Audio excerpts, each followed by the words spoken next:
সরকারের কাছে আমার আবেদন, এতটুকু আমার চাওয়া পাওয়া। আচ্ছা আচ্ছা, ইনশাআল্লাহ একটু কথা বলো। আমার পরিবারের দুই ছেলে, এক মেয়ে, ওটা বড় ছেলে, ওই ছেলের এই সংসার চালিত হয়।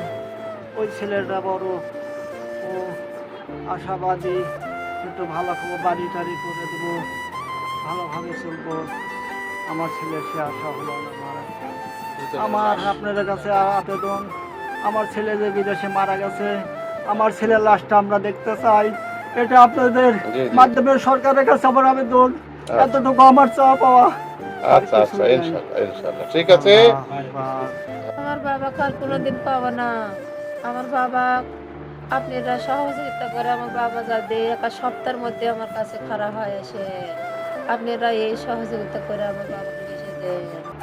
আমার এইটুকু একটা বিষয়, মানুষের কবরে যাওয়ার পরে জান্নাত হলো তার স্থায়ী বাড়ি, তাই না?